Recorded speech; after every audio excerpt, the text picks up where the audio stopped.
खत्म हो जाएगा, क्या नई धरती पर इंसान जाके बस पाएंगे? क्या इंसान यहां इस धरती पर भी कहीं से आकर बसे हैं? ये भी बड़ी बात यहां पर पैदा होती है। डॉक्टर मार्तंड झा हमारे साथ कंट्रीब्यूटिंग एडिटर के तौर पर इस वक्त जुड़ गए हैं। बहुत स्वागत है आपका इस हमारे साथ जुड़ने के लिए अपने एनालिसिस के साथ। डॉक्टर मार्तंड, क्या वाकई हैबिटेबल जोन में मिलना इस बात की गारंटी होता है कि हम कहीं और जाकर बस सकते हैं, जी सकते हैं? और दूसरी बात ये, अगर ये हमारे सोलर सिस्टम से बाहर है तो अगर मैं गलत नहीं हूं तो वॉयेजर 1 को ही सोलर सिस्टम पार करने में 35 साल लग गए थे। तो क्या ये इतनी दूर है कि वहां तक जाना भी एक बड़ी बात होगी? डिटेल्ड एनालिसिस आपका। जी, मेरा ये बहुत ही पसंदीदा विषय है। मनुष्य जाति ने हमेशा सोचा है कि वो धरती से बाहर जाके अपना जीवन यापन करे। लेकिन हम एक स्पेस में कहते हैं एक terminology that we are primarily earth bound species. इसका मतलब ये है कि हम जिस तरीके से बने हैं वो इस पृथ्वी के लिए बने हैं, इस धरती के लिए बने हैं। किसी और ग्रह के लिए हमारा शरीर बना ही नहीं हुआ है। हम वैज्ञानिक खोज के लिए दूसरे ग्रहों पर जा सकते हैं, जाते भी हैं, लेकिन इसका मतलब ये नहीं है कि कोई दूसरे ग्रह पर हम जी लेंगे। जहां तक मुझे लगता है मानव जाति अभी वहां तक नहीं पहुंची है कि बिना अरबों खरबों रुपया उसमें फूके आप वहां जी पाए। ये मेरा एक पर्सनल टेक है इस चीज पर। आप मार्स पर चले जाइए, मंगल पर चले जाइए, हम जा क्यों रहे हैं पहले इसका एनालिसिस करना होगा। मेरे विचार में इसके दो एनालिसिस हैं। पहला तो ये साइंटिफिक इसका एनालिसिस है। उसका मतलब ये कि बाहर के प्लैनेट्स पे अगर कोई धातु मिल रहा है, कुछ ऐसी चीज मिल रही है जिससे मानव जाति का विकास हो सके, तो ये बहुत बड़ी बात होगी और इसी के लिए सबसे ज्यादा पैसा लगाया जाता है। ऐसी कोई चीज हमें मिल जाए जिसका उपकरण के तौर पर धरती पर प्रयोग किया जा सके। दूसरा ये मानसिक कुतूहल। मैं तो स्पेस एक्सप्लोरेशन को एक मानसिक कुतूहल की ही जद्दोजहद मानता हूं। दोनों चीजें जब एक साथ कंबाइंड होती हैं तब स्पेस प्रोग्राम या जो स्पेस पॉलिसी है उसको आप एक पूरी अच्छी नजरिए से देखते हैं। मैंने अपना पूरा पीएचडी और एमफिल स्पेस पर लिखा था और उस पर मैंने बहुत सारे साइंटिस्ट से बात की। जिनसे मैंने बात की उनका प्राइमरीली यही कहना था कि हम लोग इतना पैसा जो खर्च करते हैं स्पेस में जाने के लिए, पहले उसका असेसमेंट जरूरी है। असेसमेंट क्यों जरूरी है? वो इसलिए कि क्या वहां बाहर जाकर क्या सिर्फ हम एक तरह का जिसको पॉपुलर चालू भाषा में हिंदी में कहा जाता है ना टशन दिखाने के लिए, टशन दिखाने वाला मामला बिल्कुल नहीं है।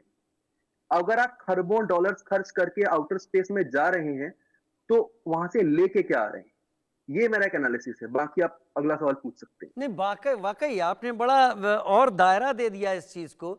लेकिन अगर नई धरती ये मिल गई है और वो हैबिटेबल जोन में है, यानी वहां पानी उस फॉर्म में है, पानी है तो जाहिर सी बात है H2O उसको हम बोलेंगे, यानी ऑक्सीजन भी वहां पर सस्टेन कर रही है, हाइड्रोजन और कार्बन डाइऑक्साइड भी वहां पर मिलेगी, कई चीजें बहुत सारी हैं। तो फिर यही चीजें तो हमें इस धरती पर जरूरी होती हैं। ये भी अगर वहां मिल रही हैं उसी एनवायरमेंट में, तो क्यों नहीं रह पाएगा ये शरीर एक बार वहां पहुंच जाए तो? सवाल अच्छा है, मैं इसका दो तरह से जवाब देना चाहता हूं। पहला तो ये कि हम लोग जो आज बने हैं, जहां तक पहुंचे हैं, जिसकी यात्रा एंथ्रोपोलॉजी की एक यात्रा कही जा सकती है, मानव का विकास, मानव जाति जहां तक आज पहुंच पाई है, वो पीढ़ी दर पीढ़ी, साल दर साल, दशक दर दशक, फिर सेंचुरी दर सेंचुरी, आज हम वहां खड़े हैं एक बहुत बड़ी यात्रा के बाद। आपका सवाल है कि अगर सिर्फ H2O मिल रहा है तो हम वहां क्यों नहीं रह सकते हैं? सिर्फ H2O मिलना भर मेरे विचार में काफी नहीं है। क्या हम लोग जो आज जी रहे हैं सिर्फ H2O की बदौलत जी रहे हैं और कुछ नहीं चाहिए हमें? अगर हम एक सस्टेनेबल हैबिटेट की बात करते हैं तो सिर्फ पानी के अंश मिल जाना काफी भर नहीं है। ये मेरा एनालिसिस है। सिर्फ पानी के अंश मिल जाना ही काफ़ी नहीं है, ये आपका एनालिसिस है, क्योंकि जीने के लिए और भी चीज़ों की ज़रूरत है। लेकिन डॉक्टर मार्तंड झा, ये जी, क्या दरवाजे नहीं खोलता है? अगर हम कुछ दिन पहले ही जिक्र कर रहे थे कि ये सोलर सिस्टम 1 अरब साल बाद खत्म हो जाएगा, हालांकि 100 करोड़ साल का वक्त है, मानव के हिसाब से बहुत बड़ा वक्त है, और तब तक और खोज होंगी। शायद एवियोनिक्स इतना आगे बढ़ जाए कि हम स्पीड को भी बहुत ज्यादा एक्सेलरेट कर सकें, आगे ले जा सकें।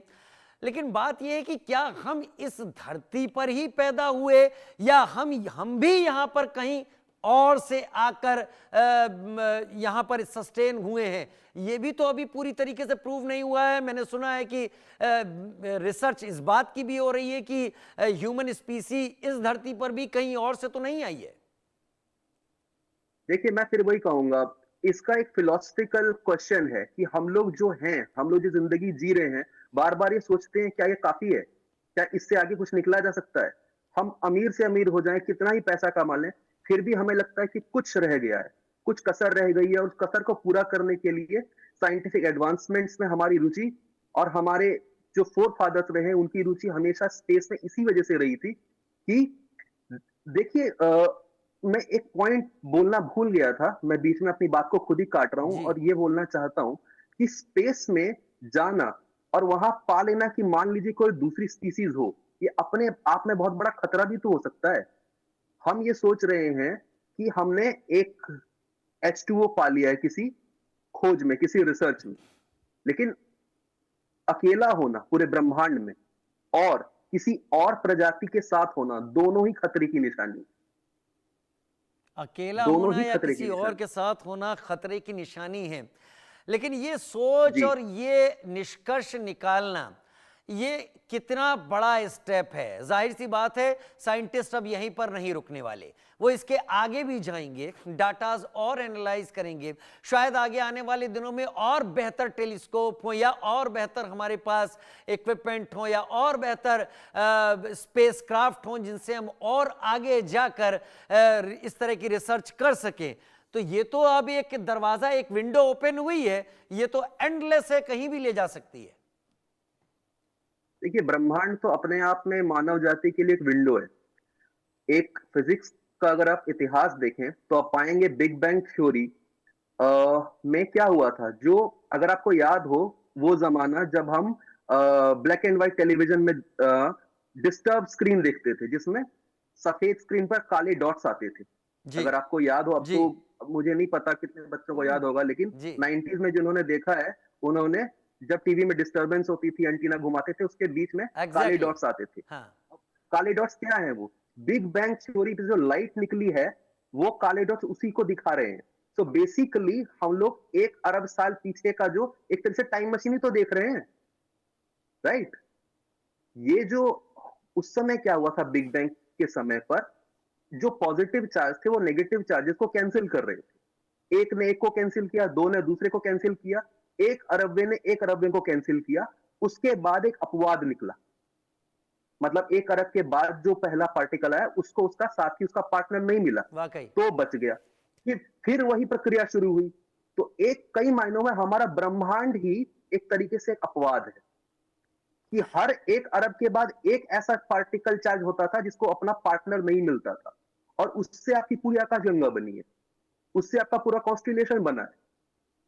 तो हमारा जीवन, हम जो खुद एज अ प्रजाति जहां पर आए हैं, ये पूरी तरह ये खत्म हो जाएगा। क्या नई धरती पर इंसान जाके बस पाएंगे?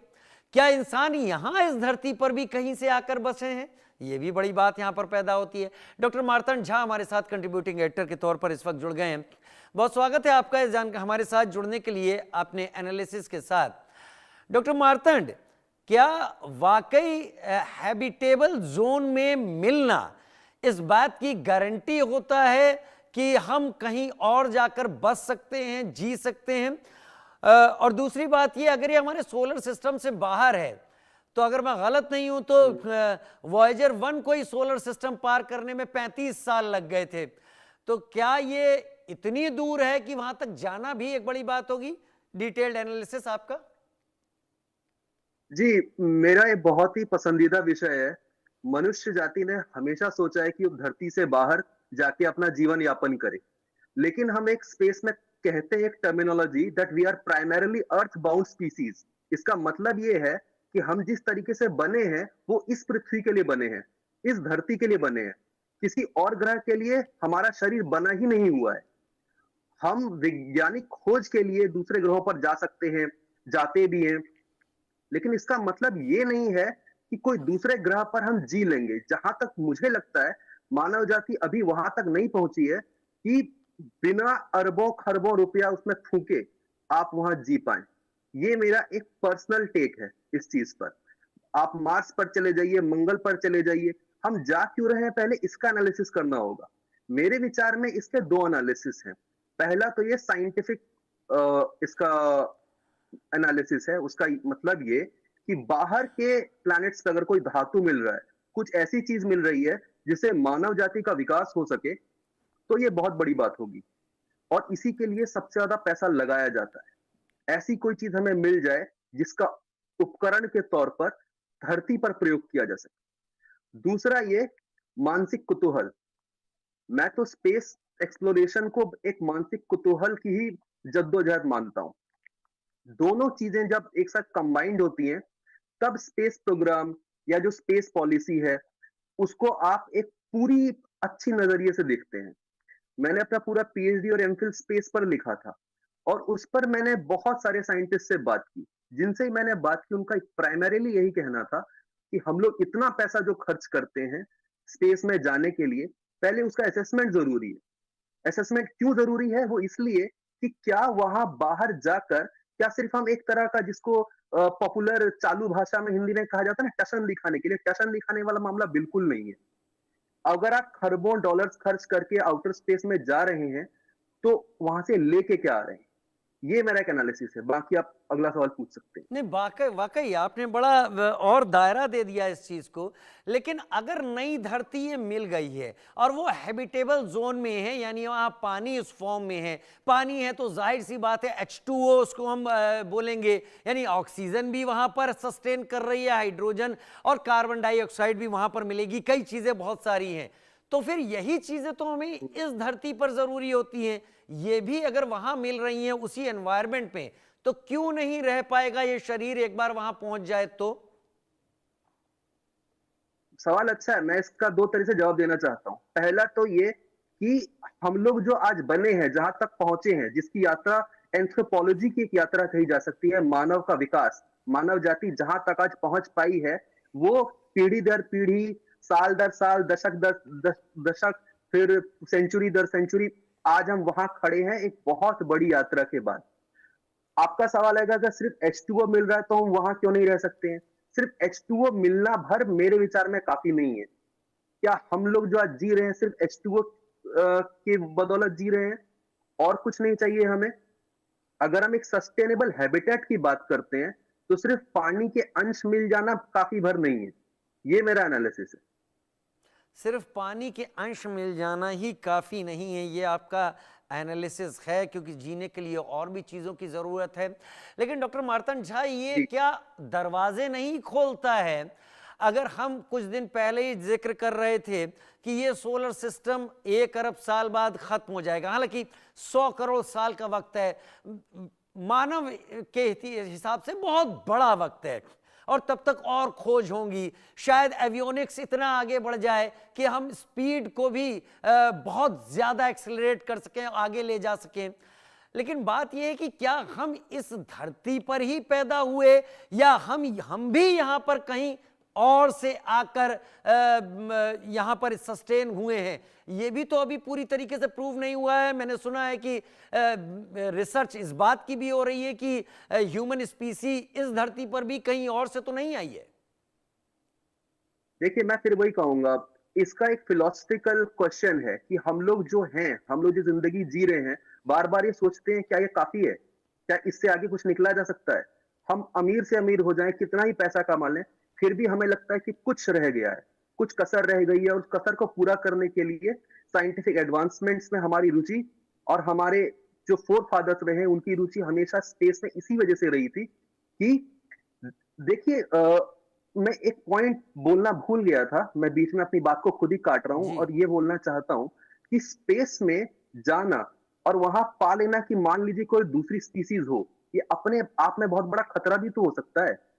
हम ये सोच रहे हैं कि हमने एक H2O पा लिया है किसी खोज में, किसी रिसर्च में, लेकिन अकेला होना पूरे ब्रह्मांड में और किसी और प्रजाति के साथ होना, दोनों ही खतरे की निशानी, अकेला दोनों होना ही या खतरे की किसी और निशानी। के साथ होना खतरे की निशानी है। लेकिन ये सोच जी। और ये निष्कर्ष निकालना, ये कितना बड़ा स्टेप है। जाहिर सी बात है साइंटिस्ट अब यहीं पर नहीं रुकने वाले, वो इसके आगे भी जाएंगे, डाटाज और एनालाइज करेंगे। शायद आगे आने वाले दिनों में और बेहतर टेलीस्कोप हो, या और बेहतर हमारे पास इक्विपमेंट हो, या और बेहतर स्पेसक्राफ्ट हो जिनसे हम और आगे जाकर इस तरह की रिसर्च कर सकें। तो ये तो अब एक दरवाजा, एक विंडो ओपन हुई है, ये तो एंडलेस है, कहीं भी ले जा सकती है। देखिए, ब्रह्मांड तो अपने आप में मानव जाति के लिए एक विंडो है। एक फिजिक्स का अगर आप इतिहास देखें तो आप पाएंगे बिग बैंग थ्योरी में क्या हुआ था। जो अगर आपको याद हो, वो जमाना जब हम ब्लैक एंड व्हाइट टेलीविजन में डिस्टर्ब स्क्रीन देखते थे, जिसमें सफेद स्क्रीन पर काले डॉट्स आते थे। जी अगर आपको याद हो, अब जी तो मुझे नहीं पता कितने बच्चों को याद होगा, लेकिन जी 90s में जिन्होंने देखा है, उन्होंने जब टीवी में डिस्टर्बेंस होती थी, एंटीना घुमाते थे, उसके बीच में काले एग्जैक्टली डॉट्स आते थे। हाँ काले डॉट्स क्या है? वो बिग बैंग थ्योरी पे जो लाइट निकली है, वो काले डॉट्स उसी को दिखा रहे हैं। सो बेसिकली हम लोग 1 अरब साल पीछे का जो एक तरह से टाइम मशीन ही तो देख रहे हैं, राइट? ये जो उस समय क्या हुआ था बिग बैंग के समय पर, जो पॉजिटिव चार्ज थे वो नेगेटिव चार्जेस को कैंसिल कर रहे थे। एक ने एक को कैंसिल किया, दो ने दूसरे को कैंसिल किया, एक अरबवे ने एक अरबवे को कैंसिल किया। उसके बाद एक अपवाद निकला, मतलब 1 अरब के बाद जो पहला पार्टिकल आया, उसको उसका साथी, उसका पार्टनर नहीं मिला, वाकई तो बच गया। फिर वही प्रक्रिया शुरू हुई। तो एक कई मायनों में हमारा ब्रह्मांड ही एक तरीके से एक अपवाद है कि हर 1 अरब के बाद एक ऐसा पार्टिकल चार्ज होता था जिसको अपना पार्टनर नहीं मिलता था, और उससे आपकी पूरी आकाशगंगा बनी है, उससे आपका पूरा कॉन्स्टिलेशन बना है। तो हमारा जीवन, हम जो खुद एज अ प्रजाति जहां पर आए हैं, ये पूरी तरह ये खत्म हो जाएगा। क्या नई धरती पर इंसान जाके बस पाएंगे? क्या इंसान यहां इस धरती पर भी कहीं से आकर बसे हैं? ये भी बड़ी बात यहां पर पैदा होती है। डॉक्टर मार्तंड झा हमारे साथ कंट्रीब्यूटिंग एडिटर के तौर पर इस वक्त जुड़ गए हैं। बहुत स्वागत है आपका इस हमारे साथ जुड़ने के लिए, आपने एनालिसिस के साथ। डॉक्टर मार्तंड, क्या वाकई हैबिटेबल जोन में मिलना इस बात की गारंटी होता है कि हम कहीं और जाकर बस सकते हैं, जी सकते हैं? और दूसरी बात ये, अगर ये हमारे सोलर सिस्टम से बाहर है, तो अगर मैं गलत नहीं हूं तो वॉयेजर 1 को ही सोलर सिस्टम पार करने में 35 साल लग गए थे। तो क्या ये इतनी दूर है कि वहां तक जाना भी एक बड़ी बात होगी? डिटेल्ड एनालिसिस आपका। जी, मेरा ये बहुत ही पसंदीदा विषय है। मनुष्य जाति ने हमेशा सोचा है कि वो धरती से बाहर जाके अपना जीवन यापन करे। लेकिन हम एक स्पेस में कहते हैं एक terminology that we are primarily earth bound species. इसका मतलब ये है कि हम जिस तरीके से बने हैं, वो इस पृथ्वी के लिए बने हैं, इस धरती के लिए बने हैं। किसी और ग्रह के लिए हमारा शरीर बना ही नहीं हुआ है। हम वैज्ञानिक खोज के लिए दूसरे ग्रहों पर जा सकते हैं, जाते भी हैं, लेकिन इसका मतलब ये नहीं है कि कोई दूसरे ग्रह पर हम जी लेंगे। जहां तक मुझे लगता है, मानव जाति अभी वहां तक नहीं पहुंची है कि बिना अरबों खरबों रुपया उसमें फूके आप वहां जी पाए। ये मेरा एक पर्सनल टेक है इस चीज पर। आप मार्स पर चले जाइए, मंगल पर चले जाइए, हम जा क्यों रहे हैं, पहले इसका एनालिसिस करना होगा। मेरे विचार में इसके दो एनालिसिस हैं। पहला तो ये साइंटिफिक इसका एनालिसिस है। उसका मतलब ये कि बाहर के प्लैनेट्स पे अगर कोई धातु मिल रहा है, कुछ ऐसी चीज मिल रही है जिससे मानव जाति का विकास हो सके, तो ये बहुत बड़ी बात होगी, और इसी के लिए सबसे ज्यादा पैसा लगाया जाता है। ऐसी कोई चीज हमें मिल जाए जिसका उपकरण के तौर पर धरती पर प्रयोग किया जा सके। दूसरा ये मानसिक कुतूहल। मैं तो स्पेस एक्सप्लोरेशन को एक मानसिक कुतूहल की ही जद्दोजहद मानता हूं। दोनों चीजें जब एक साथ कंबाइंड होती हैं, तब स्पेस प्रोग्राम या जो स्पेस पॉलिसी है, उसको आप एक पूरी अच्छी नजरिए से देखते हैं। मैंने अपना पूरा पीएचडी और एमफिल स्पेस पर लिखा था, और उस पर मैंने बहुत सारे साइंटिस्ट से बात की। जिनसे मैंने बात की, उनका प्राइमरीली यही कहना था कि हम लोग इतना पैसा जो खर्च करते हैं स्पेस में जाने के लिए, पहले उसका असेसमेंट जरूरी है।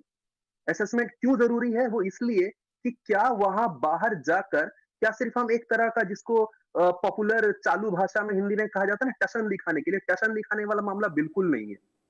अगर आप खरबों डॉलर्स खर्च करके आउटर स्पेस में जा रहे हैं, तो वहां से लेके क्या आ रहे हैं? ये मेरा एक एनालिसिस है। बाकी आप अगला सवाल पूछ सकते हैं। नहीं, वाकई वाकई आपने बड़ा और दायरा दे दिया इस चीज को। लेकिन अगर नई धरती ये मिल गई है और वो हैबिटेबल जोन में है, यानी वहाँ पानी उस फॉर्म में है, पानी है तो जाहिर सी बात है H2O उसको हम बोलेंगे, यानी ऑक्सीजन भी वहाँ पर सस्टेन कर रही है, हाइड्रोजन और कार्बन डाइऑक्साइड भी वहाँ पर मिलेगी, कई चीज़ें बहुत सारी हैं। तो फिर यही चीज़ें तो हमें इस धरती पर ज़रूरी होती हैं, ये भी अगर वहाँ मिल रही हैं उसी एनवायरनमेंट में, तो क्यों नहीं रह पाएगा ये शरीर एक बार वहां पहुंच जाए तो? सवाल अच्छा है, मैं इसका दो तरह से जवाब देना चाहता हूं। पहला तो ये कि हम लोग जो आज बने हैं, जहां तक पहुंचे हैं, जिसकी यात्रा एंथ्रोपोलॉजी की एक यात्रा कही जा सकती है, मानव का विकास, मानव जाति जहां तक आज पहुंच पाई है, वो पीढ़ी दर पीढ़ी, साल दर साल, दशक दर दशक, फिर सेंचुरी दर सेंचुरी, आज हम वहां खड़े हैं एक बहुत बड़ी यात्रा के बाद। आपका सवाल है अगर सिर्फ H2O मिल रहा है तो हम वहां क्यों नहीं रह सकते हैं? सिर्फ H2O मिलना भर मेरे विचार में काफी नहीं है। क्या हम लोग जो आज जी रहे हैं सिर्फ H2O की बदौलत जी रहे हैं और कुछ नहीं चाहिए हमें? अगर हम एक सस्टेनेबल हैबिटेट की बात करते हैं तो सिर्फ पानी के अंश मिल जाना काफी भर नहीं है। ये मेरा एनालिसिस है। सिर्फ पानी के अंश मिल जाना ही काफ़ी नहीं है, ये आपका एनालिसिस है, क्योंकि जीने के लिए और भी चीज़ों की ज़रूरत है। लेकिन डॉक्टर मार्तंड झा, ये जी। क्या दरवाजे नहीं खोलता है? अगर हम कुछ दिन पहले ही जिक्र कर रहे थे कि ये सोलर सिस्टम 1 अरब साल बाद खत्म हो जाएगा, हालांकि 100 करोड़ साल का वक्त है, मानव के हिसाब से बहुत बड़ा वक्त है, और तब तक और खोज होंगी, शायद एवियोनिक्स इतना आगे बढ़ जाए कि हम स्पीड को भी बहुत ज़्यादा एक्सेलरेट कर सकें, आगे ले जा सकें। लेकिन बात यह है कि क्या हम इस धरती पर ही पैदा हुए, या हम भी यहाँ पर कहीं और से आकर यहाँ पर सस्टेन हुए हैं? ये भी तो अभी पूरी तरीके से प्रूव नहीं हुआ है। मैंने सुना है कि रिसर्च इस बात की भी हो रही है कि ह्यूमन स्पीसी इस धरती पर भी कहीं और से तो नहीं आई है। देखिए, मैं फिर वही कहूंगा, इसका एक फिलोसफिकल क्वेश्चन है कि हम लोग जो हैं, हम लोग जो जिंदगी जी रहे हैं, बार बार ये सोचते हैं क्या ये काफी है, क्या इससे आगे कुछ निकला जा सकता है? हम अमीर से अमीर हो जाएं, कितना ही पैसा कमा लें, फिर भी हमें लगता है कि कुछ रह गया है, कुछ कसर रह गई है, और उस कसर को पूरा करने के लिए साइंटिफिक एडवांसमेंट्स में हमारी रुचि, और हमारे जो फोर फादर्स रहे उनकी रुचि हमेशा स्पेस में इसी वजह से रही थी कि देखिए, मैं एक पॉइंट बोलना भूल गया था, मैं बीच में अपनी बात को खुद ही काट रहा हूं, जी। और ये बोलना चाहता हूं कि स्पेस में जाना और वहां पा लेना कि मान लीजिए कोई दूसरी स्पीसीज हो, ये अपने आप में बहुत बड़ा खतरा भी तो हो सकता है। हम ये सोच रहे हैं कि हमने एक H2O पा लिया है किसी खोज में, किसी रिसर्च में, लेकिन अकेला होना पूरे ब्रह्मांड में और किसी और प्रजाति के साथ होना, दोनों ही खतरे की निशानी, अकेला दोनों होना ही या खतरे की किसी और निशानी। के साथ होना खतरे की निशानी है। लेकिन ये सोच जी। और ये निष्कर्ष निकालना, ये कितना बड़ा स्टेप है। जाहिर सी बात है साइंटिस्ट अब यहीं पर नहीं रुकने वाले, वो इसके आगे भी जाएंगे, डाटाज और एनालाइज करेंगे। शायद आगे आने वाले दिनों में और बेहतर टेलीस्कोप हो, या और बेहतर हमारे पास इक्विपमेंट हो, या और बेहतर स्पेसक्राफ्ट हो, जिनसे हम और आगे जाकर इस तरह की रिसर्च कर सकें। तो ये तो अब एक दरवाजा, एक विंडो ओपन हुई है, ये तो एंडलेस है, कहीं भी ले जा सकती है। देखिए, ब्रह्मांड तो अपने आप में मानव जाति के लिए एक विंडो है। एक फिजिक्स का अगर आप इतिहास देखें तो आप पाएंगे बिग बैंग थ्योरी में क्या हुआ था, जो अगर आपको याद हो, वो जमाना जब हम ब्लैक एंड व्हाइट टेलीविजन में डिस्टर्ब स्क्रीन देखते थे, जिसमें सफेद स्क्रीन पर काले डॉट्स आते थे। जी। अगर आपको याद हो, अब जी। तो मुझे नहीं पता कितने बच्चों को याद होगा, लेकिन जी। 90s में जिन्होंने देखा है, उन्होंने, जब टीवी में डिस्टरबेंस होती थी, एंटीना घुमाते थे, उसके बीच में काले एग्जैक्टली। डॉट्स आते थे। हाँ। काले डॉट्स क्या है? वो बिग बैंग थ्योरी पे जो लाइट निकली है, वो काले डॉट्स उसी को दिखा रहे हैं। सो बेसिकली हम लोग 1 अरब साल पीछे का जो एक तरह से टाइम मशीन ही तो देख रहे हैं, राइट? ये जो उस समय क्या हुआ था बिग बैंग के समय पर, जो पॉजिटिव चार्ज थे वो नेगेटिव चार्जेस को कैंसिल कर रहे थे। एक ने एक को कैंसिल किया, दो ने दूसरे को कैंसिल किया, एक अरबवे ने एक अरबवे को कैंसिल किया। उसके बाद एक अपवाद निकला, मतलब एक अरब के बाद जो पहला पार्टिकल आया उसको उसका साथी, उसका पार्टनर नहीं मिला, वाकई तो बच गया। फिर वही प्रक्रिया शुरू हुई। तो एक कई मायनों में हमारा ब्रह्मांड ही एक तरीके से एक अपवाद है कि हर एक अरब के बाद एक ऐसा पार्टिकल चार्ज होता था जिसको अपना पार्टनर नहीं मिलता था, और उससे आपकी पूरी आकाशगंगा बनी है, उससे आपका पूरा कॉन्स्टिलेशन बना है। तो हमारा जीवन, हम जो खुद एज अ प्रजाति जहां पर आए हैं, ये पूरी तरह ये खत्म हो जाएगा। क्या